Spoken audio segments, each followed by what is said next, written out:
Hey guys, this is Jack from 8825S and now SJTU1. So I'm pretty impressed by this year's World since due to the pandemic, Chinese teams are like not able to compete in the World, and I really miss the atmosphere right there. So especially being blown away after I watched this year's World Finals. I respect all of them. I think they all did a great job, and especially for the world champions, I think they were just so good. I'm pretty impressed, and it reminded me, it kind of reminds me of the good old days before taking the world champion and in 2018. So also I'm kind of inspired by those robot explanation videos, so I think I'm gonna make one myself. So thanks for the motivation given by a lot of you who shared your videos, especially 4082 and 38141, and of course Zach in former years. Thank to all of you who like lend me some motivation. So I'm gonna explain a little bit about my robot that year. So I think maybe you have forgotten the rules that year, but to just a brief remind that my robot was kind of big and slow, so it was designed especially for taking the bonus points for the 10-point area, 10-point goal area. So we were especially tall. We had a robot that can stack up to 21 cones within one stack. So it really helped us a lot on the strategy designing. So what we did was like winning Auton and then taking a 10-point bonus, scoring the stationary goal to have the stationary bonus, so that we can have like I remember that, if I remember correctly, that year's full score was 147. So we were able to get that score by scoring like 37 cones, I guess. So me myself was able to score like 13 from the near side of the field, and then taking 12 from the preload station, match load station, I'm sorry. So it was pretty easy for our teammates to score a few points and then just automatically win the match, like mathematically win. So that was the strategy part, but like I think most of the time our advantage was not the height, but the like we were not forced to score that high to win the match, since our opponents did not. I'd say I was fairly lucky that my opponents did not work on the strategy that was really against us. Like they could have just sweep the near side of the field, so that I cannot score that much to clear the efficiency difference between us and them. But anyway, I think we did a good job and we were pretty lucky. So let's go to the explanation of the robot.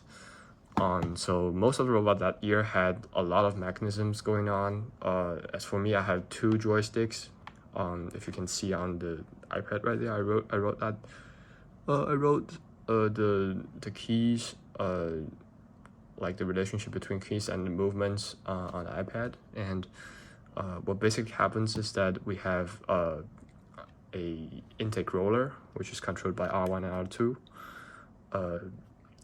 And a lift, the big lift that enables us to score up to 21 cones is here. It's a lift down and lift up. Since I only have an Xbox controller with me, I'm not able to get a V4 controller up to now, so never mind. And we have a goal intaker or goal lift, which are Y and A on the Xbox, but I believe it's R up and R down on the V4 controller. This is for intaking goals. These for releasing, grabbing cones, releasing cones, lift up, lift down, and this arm swing inside, arm swing outside. And these 4 buttons are we'll cover it a lot later. So basically what happens is if you want to score fully to complete a whole process without auto stacking, what you have to do is lift down, if you can see, lift down on intake, lift up, swing inside, lift down, release the cone, lift up, swing outside, lift down to reset to the starting position. So it was really annoying since as you all know, for the drivers, the most important part is that not letting your thumbs leave the joysticks, because I use two joysticks for driving on the base. So if you have two, like using your thumb to press these 4 buttons during scoring, every time, like every 3 seconds, it was really hard for us to drive the robot. I believe that many of my opponents didn't do so did like do these processes every time. So I believe this earned me some sort of advantages during the matches.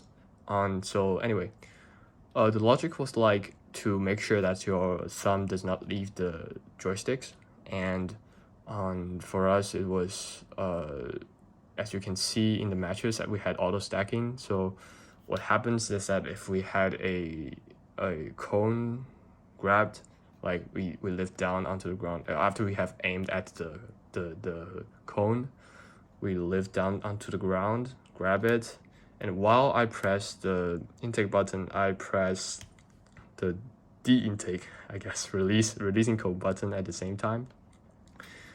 The whole robot goes into the auto stacking mode. So there's the lift, the swing, the arm swing, and the intake are controlled by the program, not by me anymore. So what happens is that it goes up, it does the whole process, like the whole process itself.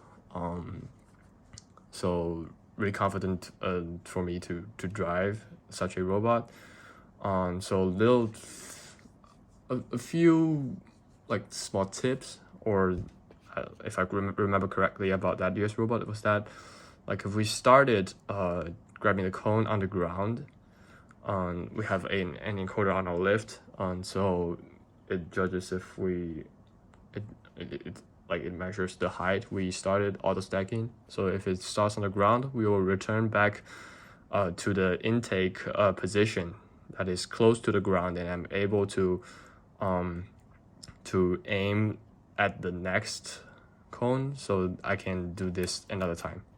So every time I aim at a cone, I do like lift down, grab, and auto stacking. Lift down, grab, and auto stacking. That is pretty easy compared to the this process. So pretty easy. And one thing about auto stacking is that we have to have a way to interrupt it, because we sometimes get bumped onto, especially for if you correctly remember in the final 2 that 6627 was trying to bump us to try to stop us from the match loads. I was able to like having both thumbs on the joysticks to make sure I can have full control of my base while do the auto stacking on the top. So it could have been harder if I did not have auto stacking. And what happens is that when someone bumps into you, you can stop the auto stacking mode by pressing the lift buttons or the intake cone buttons. And this button is for like stop on top function, since if we are scoring the last cone, we just let the intake stops on the stack. so that making sure the whole stack does not fall down when I drive back to my zones. And so these are for auto stacking. These three buttons stops the auto stacking mode, and this button is used to end the auto stacking mode early.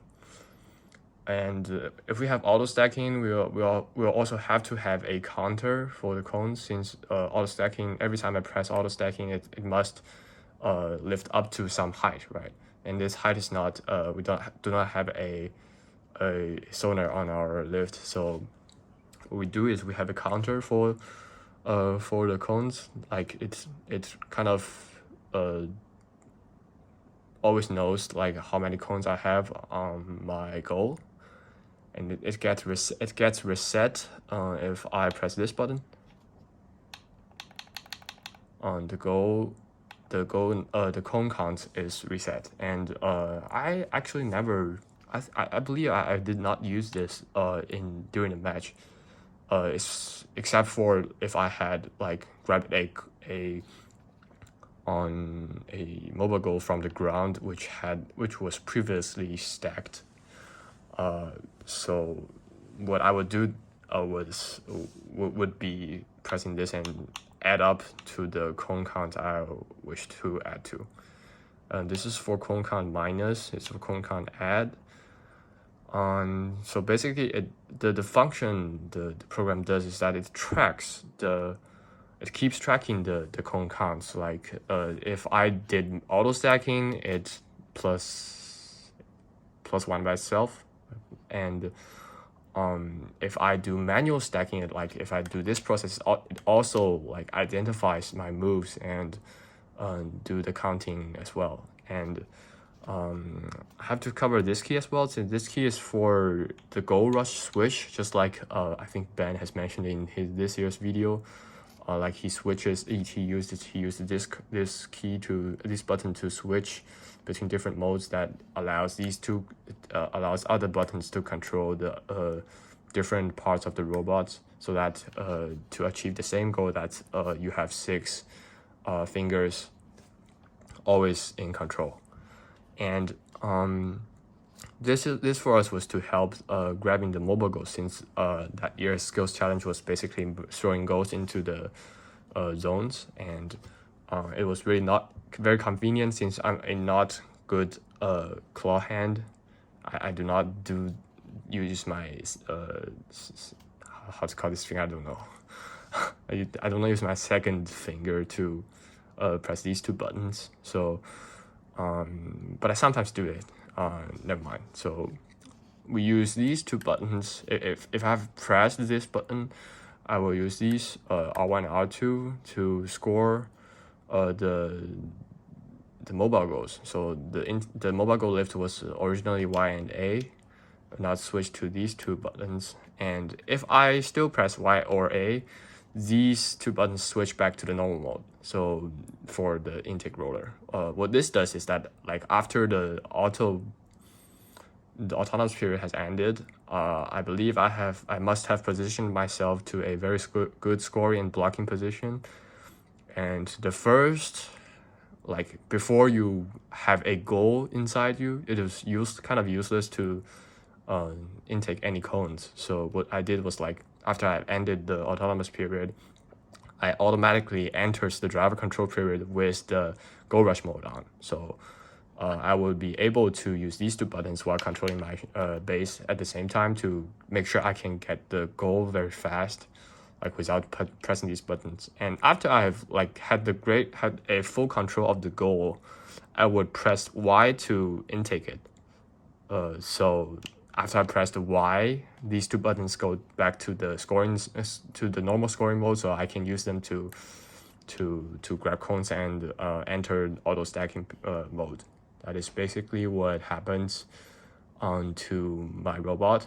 And I think there are a lot of things I did not do very well that year. For example, since the arm was pretty long, we had to score the first 2 cones in a like slightly different way, that we have to release the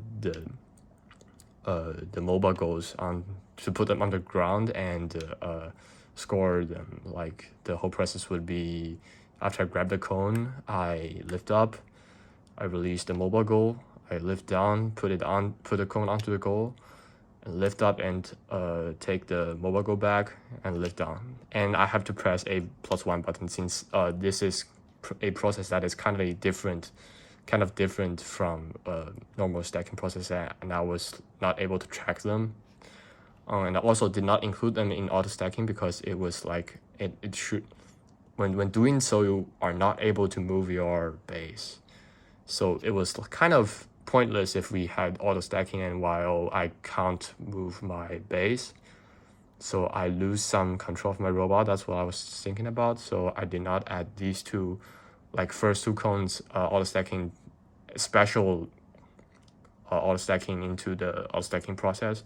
I did them manually, and I believe like the guys from 5225 was actually astonished by what I was doing that time, since I was pretty skillful at driving that time, but like our robot was not the best that year. The best robot that year was like 5225, my teammate, and 929. Zach built the best of the best out of the best robots at that year. Also 202 was pretty good.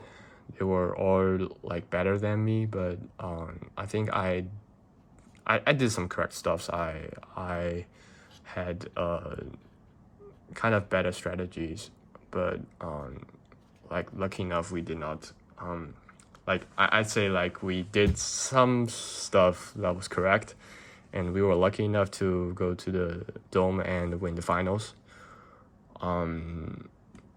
Anyway, I'm looking forward to seeing all of you, and the VEX Worlds in 2023, I guess. Hope the pandemic no longer exists at that time, and wish you all well, and hope we can see at Worlds. Thank you.